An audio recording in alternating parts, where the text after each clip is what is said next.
بسم اللہ الرحمن الرحیم الرحمن علم القرآن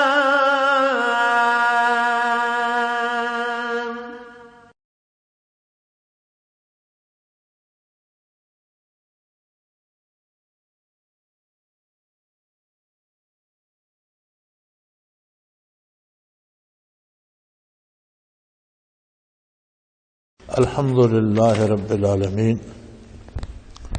والصلاة والسلام علی حبیبہ محمد وآلہ وصحبہ اجمعین۔ اعوذ باللہ من الشیطان الرجیم، بسم اللہ الرحمن الرحیم۔ قال ادخلوا فی قد خلت من قبلکم من الجن والانس فی النار كلما دخلت امة لعنت اختها حتى اذا اداركوا فيها جميعا قالت أخراهم لأولاهم ربنا هؤلاء يضلونا فآتهم عذابا ضعفا من النار قال لكل ضعف ولكن لا تعلمون وقالت أولاهم لأخراهم فما كان لكم علينا من فضل فذوقوا العذاب بما كنتم تكسبون ان الذين كذبوا بآياتنا واستكبروا عنها لا تفتح لهم أبواب السماء ولا يدخلون الجنة حتى يلج الجمل في سم الخياط وكذلك نجزي المجرمين اللهم سبحانك لا علم لنا إلا ما علمتنا إنك أنت العليم الحكيم مولاي صل وسلم دائما أبدا على حبيبك خير الخلق كلهم۔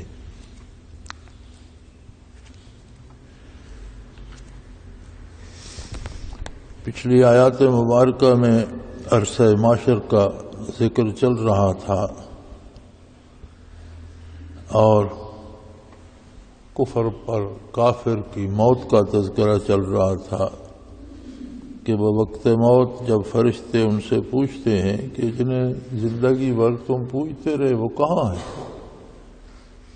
آج کیوں تمہاری امداد کو وہ نہیں آتے، تو کہیں گے دلو انا، آج تو گم ہو گئے، ملتے ہی نہیں ہیں، کوئی نظر ہی نہیں آتا، کہاں گئے۔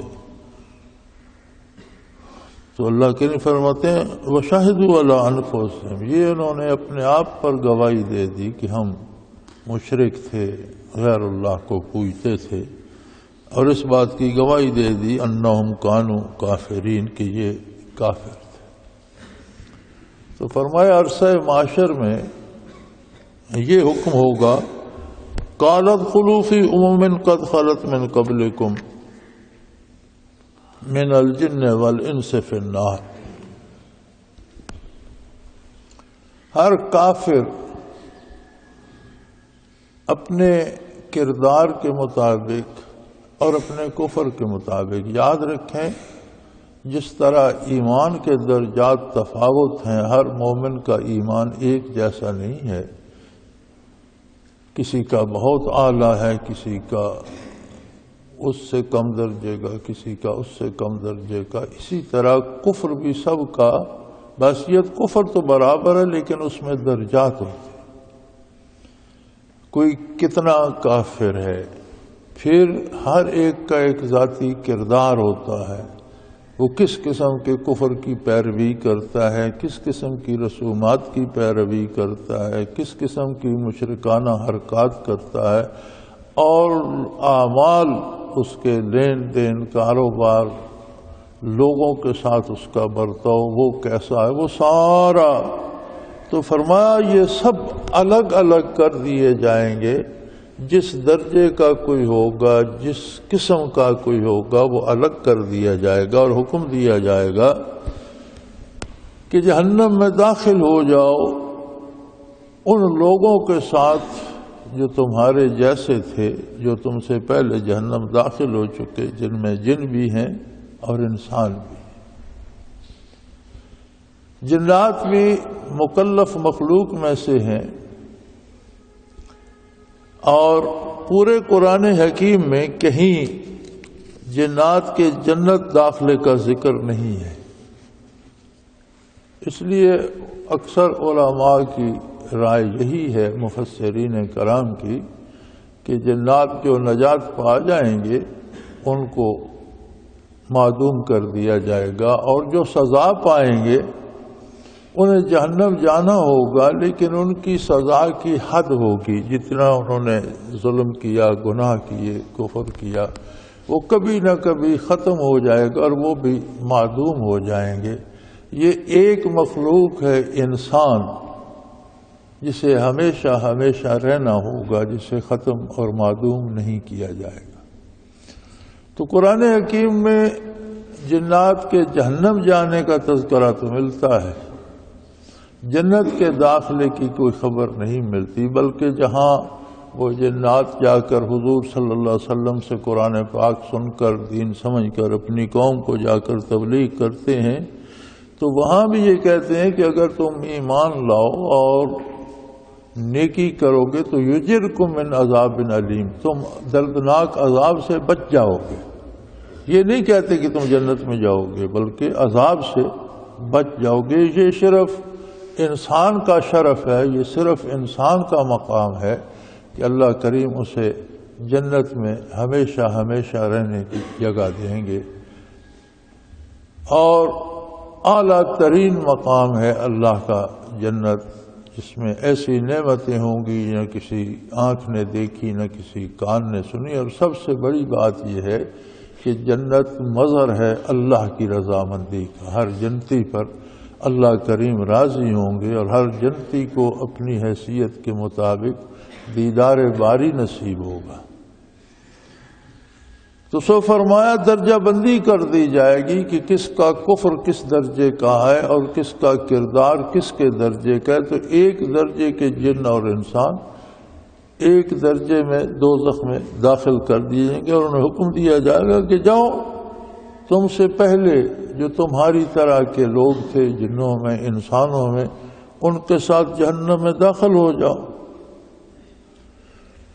تو فرمایا اللہ کریم خبر دے رہے ہیں کہ جب یہ جنت میں داخل ہوں گے، کلما دخلت امت لعنت اختہا، جو قوم جہنم میں داخل ہوگی، جب دوزخ میں داخل ہوں گے تو اپنے سے پہلے ان جیسے لوگ جو بیٹھے ہوں گے ان پر لعنت کریں گے، اور انہیں کہیں گے کہ تم بڑے مردود ہو، ملعون ہو، تم پر خدا کی لعنت ہو، تم نے ہمیں تباہ کر دیا، تم نے ایسی رسومات جاری کی، ایسا راستہ اختیار کیا، ایسے عقائد بنائے، ایسے کردار اپنائے کہ ہم تمہارے پیچھے لگ کر تباہ ہو گئے، تم پر اللہ کی لعنت ہو۔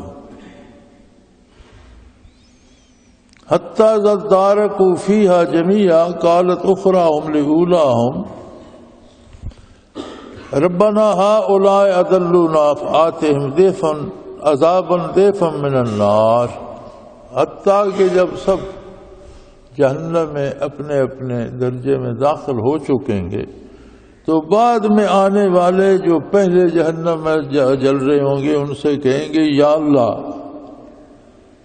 ہؤلاء اضلونا، یہ وہ قوم ہے، یہ وہ لوگ ہیں، یہ وہ افراد ہیں جنہوں نے ہمیں گمراہ کیا، انہوں نے گمراہی کی بنیاد رکھی، انہوں نے غیر اللہ کو اپنا معبود بنایا، انہوں نے تیری شریعت کے خلاف ناجائز کام کیے، انہوں نے سود کھایا، انہوں نے قتل عام کیا، انہوں نے لوگوں کے مال چھینے، آبروئیں لوٹیں، اور ایک ایسا راستہ بنا گئے کہ ہم ان کے پیچھے چل کر ہم بھی تباہ ہو گئے۔ یا اللہ یہ وہ لوگ ہیں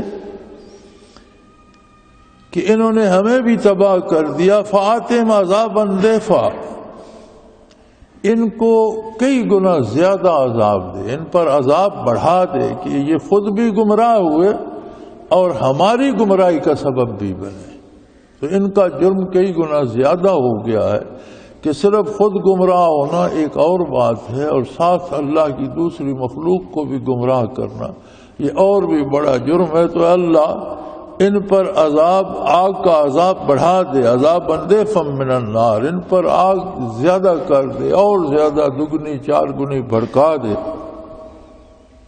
تو ارشاد ہوگا قال لکل ضعف، ارشاد ہوگا کہ تم سب پر آگ بڑھتی ہی جائے گی، کئی گنا زیادہ ہوتی جائے گی۔ گھبراؤ نہیں، اگر انہوں نے برائی کی بنیاد رکھی تو تم بھی وہ ہو جنہوں نے اللہ اللہ کے رسول کی دعوت کو چھوڑ کر بدکاروں کی روایات کو قبول کیا۔ تمہارا جرم بھی کم نہیں ہے۔ اگر ان کا جرم یہ ہے کہ وہ خود گمراہ ہوئے اور دوسروں کے لیے برائی کے راستے بنا گئے، گمراہی کے راستے بنا گئے، تو تم لوگوں نے بھی اللہ اللہ کے رسول کی دعوت کو چھوڑ کر بدکاروں کی پیروی کو اپنایا، تو جرم تمہارا بھی کم نہیں ہے۔ لہذا یہ دوزخ کی آگ ہے اور اس میں زیادتی ہوتی رہے گی سب کے لیے، یہ اپنے ایک حال پہ نہیں رہے گی، یہ ہمیشہ بڑھتی رہے گی، سب کے لیے کئی گنا ہو جائے گی۔ لیکن تم تو ہو ہی جاہل، تم کچھ نہیں جانتے، وَلَٰكِن لَّا تَعْلَمُونَ، تم کچھ نہیں جانتے، تم جاہل ہو۔ اگر تم جاہل نہ ہوتے تو اللہ کی جنت کو چھوڑ کر دوزخ میں جاتے، اس سے بڑی جہالت کیا ہے؟ وَقَالَتْ أُولَاهُمْ لِأُخْرَاهُمْ، وہ پہلے والے جو ہیں وہ بعد میں آنے والوں کے لیے کہیں گے فَمَا كَانَ لَكُمْ عَلَيْنَا مِنْ فَضْلٍ، کہ ہم برے تو تھے ہی، تم بھی کم برے نہیں تھے، تمہیں ہم پر کوئی اچھائی یا کوئی بڑائی یا کوئی فضیلت حاصل نہیں ہے۔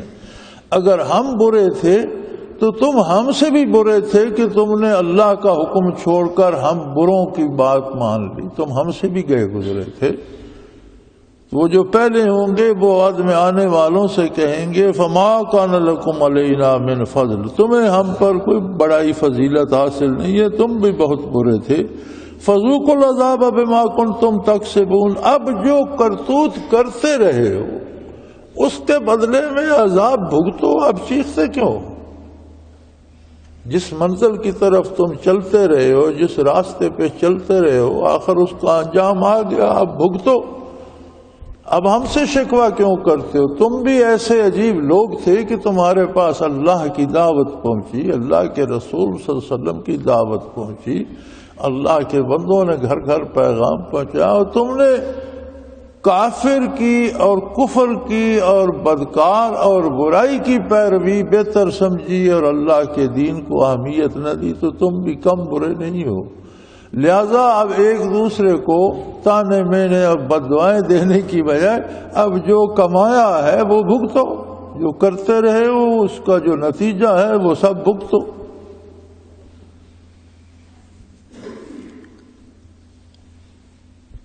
ان الذین کذبوا بآیاتنا واستکبروا عنہا، فرمایا یقیناً جو لوگ میری آیات کی تکذیب کرتے ہیں، یعنی کہتے ہیں یہ غلط ہے، ہم نہیں مانتے، واستکبروا عنہا، اور اس پر تکبر کرتے ہیں۔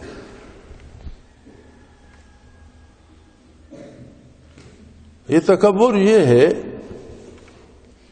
کہ وہ اپنی دانش پہ اعتبار کرتے ہیں، اللہ اللہ کے رسول کے حکم پہ اعتراض کرتے ہیں، خود کو بڑا دانشور سمجھتے ہیں اور اللہ کے احکام کو خلاف مصلحت یا غلط یا جھوٹا قرار دیتے ہیں۔ کتنی عجیب بات ہے، یہ کیسے عجیب لوگ ہیں، اور فرمایا یہ کتنا تکبر کرتے ہیں۔ یہ وہی بات ہے جیسے شیطان ابا واستکبارا، شیطان نے سجدہ کرنے سے انکار کر دیا، کیوں؟ اس نے تکبر کیا۔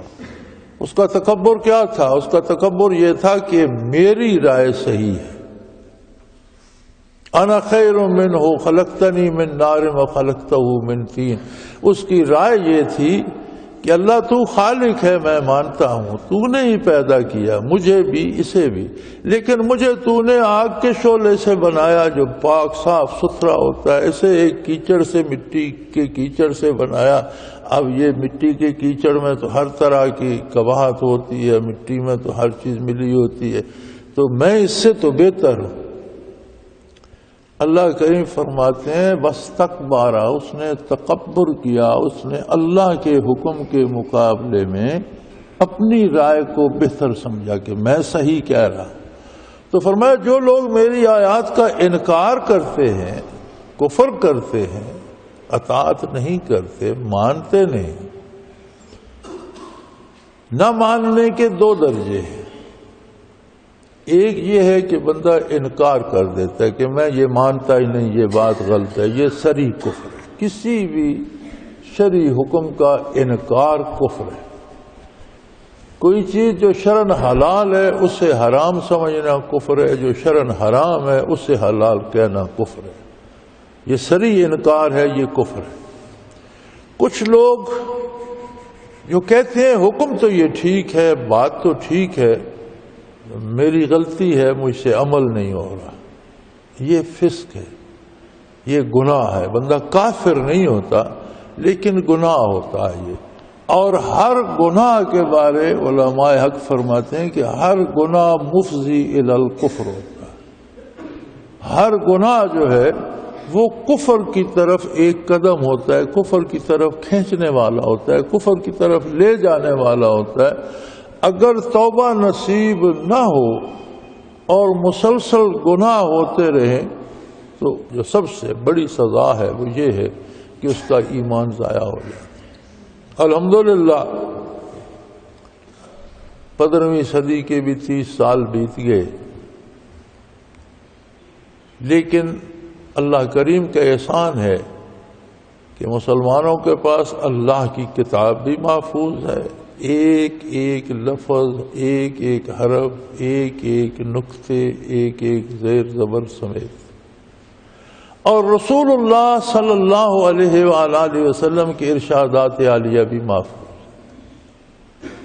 واحد قوم ہے مسلمان جنہوں نے نبی صلی اللہ علیہ وسلم کی سیرت اور آپ کے ارشادات عالیہ اور آپ کی حدیث کو محفوظ رکھنے کے لیے 17 علوم ایجاد کیے۔ 17 فنون ایسے ہیں، منطق، علم کلام، صرف و نحو سمیت، جو صرف حدیث کی حفاظت کے لیے ضروری ہیں، جن میں یہ جانچا جاتا ہے کہ یہ ارشاد واقعی رسول اللہ صلی اللہ علیہ وسلم کا ہے یا کسی نے اس میں آمیزش کرنے کی کوشش تو نہیں کی۔ اور ان میں ایک علم ہے اسماء الرجال، حدیث کی حفاظت کے علوم میں ایک علم ہے اسماء الرجال۔ الف سے یہ تک الفابیٹیکلی حروف ابجد کے حساب سے ان تمام لوگوں کے نام دیے گئے ہیں جنہوں نے حدیث پاک روایت کی ہے۔ ان ناموں کے آگے ان کی ولدیت، ان کا خاندان، ان کے خاندان کے حالات، ان کی ذات کے حالات، اور یہ تک کہ وہ اپنے زمانے میں سچے تھے یا ان پر کسی نے جھوٹ کا الزام لگایا، اور اگر کسی پر جھوٹ ثابت نہیں ہوا لیکن جھوٹ کا الزام لگا تو اس کی روایت کو بھی گرا دیا جاتا۔ اس حد تک یہ عجیب و غریب ایک فن ہے اسماء الرجال۔ بندہ حیرت زدہ رہ جاتا ہے کہ کس طرح اللہ نے اپنے نبی کے ارشادات کی حفاظت کا انتظام فرمایا، اور کتنے خوش نصیب لوگوں سے یہ کام لیا اور لیتا جا رہا ہے۔ یہ جو آسانی سے کہہ دیتے ہیں نا حدیث کا اعتبار نہیں، یہ جاہل لوگ ہیں، انہیں اس بات کا اندازہ ہی نہیں ہے کہ اللہ نے اپنے آخری نبی صلی اللہ علیہ وسلم، جو ساری کائنات کے لیے اللہ کا رسول ہے اور ہمیشہ کے لیے اللہ کا رسول ہے، اس کے پیغام اور اس کے ارشادات اور اس کے کردار اور اس کی عملی زندگی کی حفاظت کا کتنا بہترین انتظام کیا ہے۔ اور مسلمان واحد قوم ہے دنیا میں اس وقت۔ اہل کتاب ہیں، یہودی دعویٰ کرتے ہیں موسیٰ علیہ السلام کی امت ہونے کا، عیسائی دعویٰ کرتے ہیں عیسیٰ علیہ السلام کی امت ہونے کا، لیکن دونوں شرک میں مبتلا ہو چکے۔ نہ ان کے پاس اللہ کی ذات اور اس کی صفات کا صحیح علم ہے، نہ ان کے پاس اپنے انبیاء کا کوئی ارشاد فرمایا ہوا جملہ موجود ہے، نہ اپنے انبیاء کی حیات مبارکہ کے بارے کچھ جانتے ہیں۔ جو جانتے ہیں وہ وہی کچھ ہے جو قرآن کریم نے بیان فرمایا۔ اپنی کتابیں وہ ضائع کر چکے، خلط ملط کر چکے اور اس میں رد و بدل کر چکے۔ اور یہودیوں نے کہا وقالت الیہود عزیر ابن اللہ، حضرت عزیر علیہ السلام کو اللہ کا بیٹا قرار دے کر مشرک ہو گئے. وقالت النصارى المسیح ابن اللہ، اور عیسائیوں نے کہا حضرت عیسیٰ اللہ کے بیٹے ہیں، اس طرح شرک میں مبتلا ہو گئے. یہ صرف مسلمان واحد قوم ہے جس پر اللہ کا احسان ہے، جس کے پاس آج تک یہ تک موجود ہے کہ حضور اکرم صلی اللہ علیہ وسلم نے زندگی میں کتنے کرتے مبارک پہنے، کتنی چادر مبارکیں کی، کتنے نالین مبارک استعمال کیے، کتنی گندم تناول فرمائی 63 برسوں میں، اور کتنے چاول تناول فرمائے، اور کتنے جو حضور نے استعمال فرمائے. اس حد تک مسلمانوں نے حفاظت کی ہے، اور اللہ نے اپنے بندوں سے اپنے نبی کی حیات طیبہ کی حفاظت لی ہے، اس لیے کہ قیامت تک کی انسانیت کے لیے مشعل نور محمد الرسول اللہ صلی اللہ علیہ وسلم کی حیات مبارکہ یا اور اسی حفاظت کی مستحق تھی. تو فرمایا یقیناً انہا کے ساتھ تاکید کر کے فرمایا یہ بڑی پکی بات ہے، جو لوگ میری آیات کا انکار کرتے ہیں، میرے احکام کا انکار کرتے ہیں، میرے نبی کے پیغام کا انکار کرتے ہیں، یا اسے غلط قرار دیتے ہیں، جھوٹ قرار دیتے ہیں، واستکبروا، وہ شیطان کی طرح تکبر میں مبتلا ہے. اور اس سے بڑا تکبر کیا ہوگا کہ کوئی اللہ و اللہ کے رسول کے حکم کے مقابلے میں اپنی رائے کو بہتر سمجھے. اس سے بڑا اور تکبر کیا ہوگا. واستکبروا عنہا، یہ اس بات پر تکبر میں آ گئے، یہ اپنے آپ کو بہت بڑا سمجھتے ہیں، اپنی رائے کو بڑا سمجھتے ہیں، اپنی عقل و خرد پہ بڑا انہیں بھروسہ ہے. تو فرمایا عالم یہ ہے کہ جو میرے نبی صلی اللہ علیہ وسلم کی بتائی ہوئی آیات قرآنی اللہ کا کلام ہو یا نبی کا اسوہ حسنہ ہو، جو اس کی تردید کرتا ہے، اسے غلط بتاتا ہے یا اسے صحیح نہیں سمجھتا اور تکبر کرتا ہے، فرمایا سادہ سی بات ہے، لا تفتح لهم ابواب السماء، دنیا کی زندگی میں بھی اور آخرت میں بھی ان کے لیے آسمانوں کے دروازے نہیں کھلتے.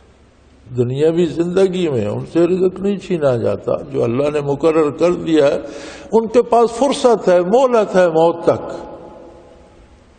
جب کبھی توبہ کر لیں، وہ اتنا غفور الرحیم ہے کہ جب کبھی توبہ کر لیں قبول کر لیتا. لیکن اگر توبہ نہ کریں اور کفر پہ اور نافرمانی پہ اڑے رہیں تو ان کے لیے آسمانوں کے دروازے نہیں کھلتے. یعنی جب وہ دعا کرتے ہیں تو بالائے آسمان نہیں جاتی، نیچے پھینک دی جاتی ہے، جھٹک دی جاتی ہے، ان کے لیے آسمانوں کے دروازے نہیں کھلتے. ایک اور بات، انسان کا وجود اور اس کا خمیر اگرچہ گارے مٹی کیچڑ سے بنایا گیا، لیکن جو اس میں روح ہے، کل الروح من امر ربی، روح عالم امر سے ہے. جہاں عالم خلق کی انتہا ہوتی ہے، زمین آسمان سارے، اس کے بعد عرش کرسی، یہ سب مخلوق ہے. جہاں یہ چیزیں عرش کرسی کی بھی حدود ختم ہو جاتی ہیں اور مخلوق ختم ہو جاتی ہے، وہاں سے عالم امر شروع ہوتا ہے. روح جو ہے یہ عالم امر سے. اللہ نے کیسے پیدا کی؟ عالم امر سے، کسی تجلی سے پیدا کی، وہاں سے کوئی نور لے کر اسے کھڑا. فرمایا یہ تمہارے سمجھنے کی بات نہیں ہے. کل الروح من امر ربی وما اوتیتم من العلم الا قلیلا، تمہیں اتنا علم نہیں دیا گیا کہ ان باریکیوں کو سمجھ سکو. تمہارے لیے اتنا جاننا کافی ہے کہ روح عالم امر سے. اب جب کوئی اللہ کے نبی پر ایمان لاتا ہے اور کلمہ حق قبول کرتا ہے اور لا الہ الا اللہ محمد رسول اللہ صلی اللہ علیہ وسلم کا اقرار کرتا ہے، تو اس کی قلب کا ایک ربط قلب اطہر نبی کریم سے ہو جاتا ہے. اور یہ نور ایمان جو ہے یہ روح کا رابطہ آسمانوں سے بالا، عرشوں سے بالا، کرسی سے بالا، عالم امر سے کر دیتا ہے۔ اصل عالم امر روح کا گھر ہے، جہاں سے یہ زمین پر لائی گئی، وجود میں بھیجی گئی۔ اب اس کے لیے جو محنت و مجاہدہ کیا جاتا ہے، نبی صلی اللہ علیہ وسلم میں، اللہ کے نبی میں یہ قوت ہوتی ہے کہ وہ جو کچھ ارشاد فرماتا ہے وہ صرف محض زبانی کلام نہیں ہوتا، صرف دماغ میں نہیں جاتا، اس میں وہ جو نبی فرماتا ہے اس میں وہ کیفیات ہوتی ہیں جو دلوں میں اتر جاتی ہیں۔ تو جو لوگ اس شعبے میں محنت کرتے ہیں، مجاہدہ کرتے ہیں، یہ نعمت صحابہ نے نبی کریم صلی اللہ علیہ وسلم کی صحبت سے پائی، تابعین نے صحابہ سے، تبع تابعین نے تابعین سے، اور آج تک اولیاء امت جو ایک ممتاز طبقہ ہے امت میں، اور علماء ربانیین، ان کا مجاہدہ یہی ہوتا ہے کہ اپنی دنیاوی جو ذمہ داریاں ہیں وہ اس طرح پوری کریں جو طریقہ نبی کریم صلی اللہ علیہ وسلم نے سکھایا ہے، اور اس کے ساتھ ہر وقت اللہ کا ذکر کریں اور ذکر قلبی کریں، اور وہ قوت حاصل کریں کہ روح کا رابطہ پھر اپنے گھر سے اور اصل سے ہو جائے۔ اسی کو سلوک کہتے ہیں۔ سلوک ہوتا ہے راستہ طے کرنا، تصوف یا سلوک اسی کو کہتے ہیں۔ تصوف کا مطلب ہے تزکیہ، صفائے باطن، دل کی صفائی، اور سلوک کا مطلب ہے کہ اس راستے کو طے کر کے روح کا تعلق عالم امر سے استوار کر۔ تو یہ کئی نعمتیں ہو گئی۔ عام آدمی، ہر آدمی دعا تو کرتا ہے، اور جن پر اللہ کا احسان ہے وہ راہ سلوک کے مسافر بھی ہیں، لیکن فرمایا میری آیات کا انکار، میرے نبی کی ارشادات کا انکار، اور اس کے مقابلے میں تکبر، یہ ایسی مصیبت ہے کہ ان کے لیے ادھر کا تو آسمانوں ہی کا دروازہ بند ہو جاتا ہے، اوپر کی بات تو چھوڑ دو۔ لا تفتح لهم ابواب السماء، ان کے لیے کبھی آسمانوں کے دروازے نہیں کھولے جاتے۔ ایک دوسرا موقع بھی آتا ہے جب فرشتے روح قبض کرتے ہیں، تو علماء حق مفسرین کرام اس آیت کے تحت بھی اپنی تفاسیر میں لکھتے ہیں کہ مومن کی روح کو قبض کر کے فرشتے فوراً بارگاہ الوہیت میں بالائے عرش حاضر کر دیتے ہیں، اللہ یہ تیرا بندہ حاضر ہے، اور پھر اسے واپس قبر کے ساتھ اس کا رشتہ قائم کر دیا جاتا ہے۔ اس کے بعد قبر میں سوال جواب ہوتے ہیں، حساب کتاب ہوتا ہے۔ فرمایا جو تکبر کر کے میری آیات کا انکار کرتے ہیں ان کے لیے آسمانوں کے دروازے نہیں کھولے جاتے۔ علماء حق فرماتے ہیں ان کو فرشتے روح قبض کرنے کے وقت عذاب دیتے ہیں، مارتے ہیں، جہنم کے چیتڑوں میں اور جلتی آگ میں لپیٹ کر ان کے روح کو لے جاتے ہیں آسمان تک۔ آسمان سے حکم ہوتا ہے کہ ان کے لیے آسمانوں کے دروازے نہیں کھولے جائیں گے، وہ وہیں سے اسے پھینک کر مار دیتے ہیں نیچے، وہ نیچے چھوڑنے بھی نہیں آتے۔ تو یہ ساری باتیں مفسرین کرام نے اس آیت کے ضمن میں ارشاد فرمائی ہیں کہ جو لوگ اکڑ جاتے ہیں اور اپنے آپ کو بہت عقل مند و دانا اور اپنے آپ کو بہت بڑا سمجھ لیتے ہیں اور انکار کر دیتے ہیں میری آیات کا، ہماری بدنصیبی یہ ہے کہ ہم اس کی نزاکت کو سمجھ نہیں سکے۔ اللہ ہمیں معاف کرے، ہم اپنی چھوٹے چھوٹے جو ہمارے تہوار ہوتے ہیں، عید ہوتی ہے یا شادی ہوتی ہے یا دعوت ہوتی ہے، تو اس میں بھی ہم سنت سے زیادہ رسومات کا خیال رکھتے ہیں۔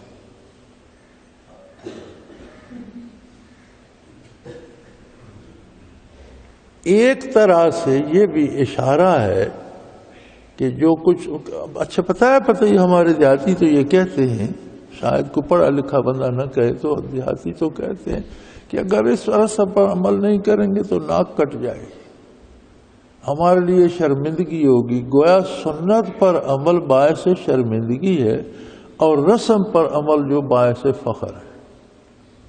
تو بظاہر تو یہ ایک عام سی بات ہے، لیکن دراصل یہ بہت بڑا جرم ہے۔ اور جرم کی خصوصیت یہ ہوتی ہے، گناہ میں یہ خاصیت ہوتی ہے کہ چھوٹا گناہ کرو تو وہ بڑے کی طرف لے جاتا ہے، وہ بڑا کرو تو اس سے اور بڑے کی طرف بندہ چلا جاتا ہے، تو یوں آگے بڑھتا رہتا ہے۔ لہذا یہ ضروری ہے کہ ہم اپنی زندگی کو حضور اکرم صلی اللہ علیہ وسلم کی سنت کے تابع بنائیں۔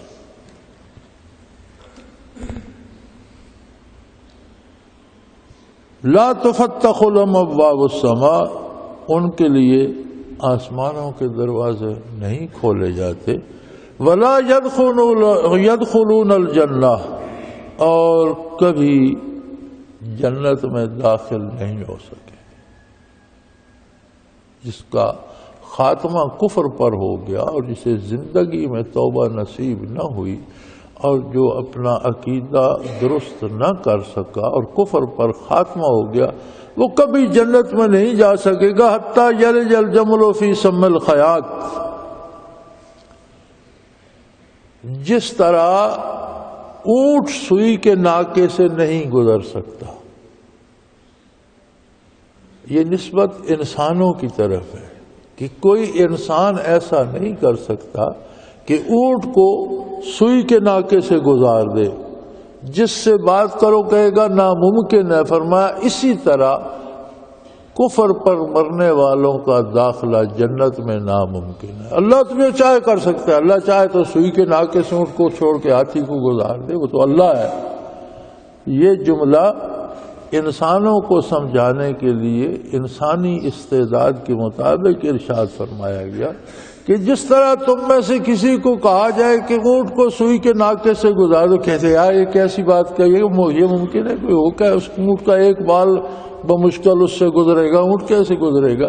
تو فرمایا اسی طرح کفر پر مرنے والے کا جنت میں داخلہ بھی ناممکن ہے۔ وَكَذَلِكَ نَجْزِي الْمُجْرِمِينَ، فرمایا ہم اسی طرح جرم کرنے والوں کو اس کے جرم کا بدلہ عطا فرماتے ہیں۔ یعنی یہ ان پر کسی نے زیادتی نہیں کی، ان کے ساتھ کوئی زیادتی نہیں ہوئی۔ لوگوں کو یہ اللہ ہمیں معاف کرے، ہمیں سب کو یہ خیال ہوتا ہے کہ یہ تو چھوٹا سا گناہ ہے، خیر ہے۔ گناہ کوئی بھی چھوٹا نہیں ہوتا۔ یاد رکھیں، عمل کے اعتبار سے دیکھیں تو آپ کہتے ہیں میں نے یہ چھوٹا سا گناہ کیا، لیکن اس کا ایک پہلو اور بھی ہے کہ یہ گناہ نافرمانی کس کی ہے؟ اللہ اور اللہ کے رسول کی نافرمانی ہے۔ اس اعتبار سے کوئی گناہ چھوٹا نہیں ہوتا۔ جہاں علماء حق گناہ صغیرہ اور گناہ کبیرہ کی بحث فرماتے ہیں، وہاں لکھتے ہیں کہ یہ اصطلاحاً کہہ دیا گیا ہے کہ گناہ اپنے حجم میں چھوٹا ہوتا ہے، اس لیے گناہ صغیرہ کہہ دیا گیا۔ کوئی اپنے حجم میں بڑا ہے، گناہ کبیرہ کہہ دیا گیا۔ جس گناہ کا نقصان اللہ کی مخلوق کو زیادہ ہے، یہ جس میں نافرمانی زیادہ ہے اسے کبیرہ کہہ دیا گیا، جس میں کم ہے اسے صغیرہ کہہ دیا گیا۔ لیکن علماء حق فرماتے ہیں یہ اصطلاحی نام ہے، گناہ صغیرہ نہیں ہوتا، گناہ ہوتا ہے اس اعتبار سے کہ وہ اللہ کی نافرمانی۔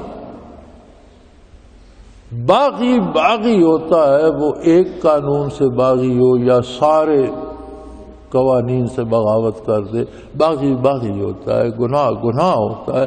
لہذا دن بھر میں ہمہ وقت استغفار بھی کرتے رہنا چاہیے کہ ہم سے لاشعوری طور پر بھی ایسے جملے صادر ہو جاتے ہیں، ایسے کام ہو جاتے ہیں، ہمیں پتہ بھی نہیں ہوتا اور ہم جرم بھی کر بیٹھتے ہیں۔ تو اللہ کریم توفیق عطا فرمائے۔ زندگی کا حسن محمد الرسول اللہ کے اتباع میں ہے، موت کی خوبصورتی حضور کی غلامی میں ہے، اور آخرت کا سارا حسن حضور کے اتباع میں ہے۔ اللہ کریم اس کی توفیق عطا فرمائے اور ہماری خطاؤں سے درگزر فرمائے۔ وآخر دعوانا ان الحمدللہ رب العالمین۔ اللہ اللہ اللہ اللہ اللہ اللہ اللہ اللہ۔ حضرت امیر محمد اکرم آوان مد ظلہ العالی دارالعرفان منارہ ضلع چکوال میں سالہ سال سے قرآن و حدیث کے اوپر خطابات کر رہے ہیں اور سلسلہ نقشبندیہ اویسیہ کے مطابق لوگوں کو ذکر الہی کی تربیت دے رہے ہیں۔ وہ قرآن پاک کی تفسیر ترتیب وار بیان کر رہے ہیں۔ تفسیر قرآن کو وہ موجودہ ملکی اور بین الاقوامی حالات کے مطابق بیان کرتے ہیں۔ موٹر وے سے کلر کہار کے انٹرچینج سے نکلتے ہوئے کلر کہار کی جھیل سے ہوتے ہوئے میانی، بوچھال اور نور پور سے گزرتے ہوئے دارالعرفان منارہ پہنچ سکتے ہیں۔ حضرت امیر محمد اکرم آوان نے بچیوں اور بچوں کی دینی اور دنیاوی تعلیم کے لیے سقارہ اکیڈمی کے نام سے ایک درسگاہ بھی قائم کی ہے، جس کا افتتاح ملک پاکستان کے صدر جنرل محمد ضیاء الحق نے اپنے دست مبارک سے کیا تھا۔ وہ تمام احباب جو اسلام کی طلب رکھتے ہیں ان سے گزارش ہے کہ دارالعرفان منارہ ضلع چکوال میں امیر محمد اکرم آوان صاحب کے خطابات سے مستفید ہوں۔ وہ ہر جمعے کو نماز سے پہلے بیان فرماتے ہیں۔ ہر ماہ کی پہلی اتوار کو ماہانہ اجتماع ہوتا ہے جس میں آپ خصوصی خطاب فرماتے ہیں اور پاکستان کے چاروں صوبوں سے احباب اس اجتماع میں شرکت کرتے ہیں۔ اس کے علاوہ یہاں سال میں 2 مرکزی اجتماعات بھی ہوتے ہیں، ایک رمضان المبارک میں اعتکاف کا اجتماع اور دوسرا جولائی اور اگست میں 40 دن کا اجتماع ہوتا ہے جس میں روحانی تربیت کی جاتی ہے۔ اپنا خون سیماب دے کر اتنا ہم کر جائیں گے، نام آقا کا چمن میں پھر رقم کر جائیں گے۔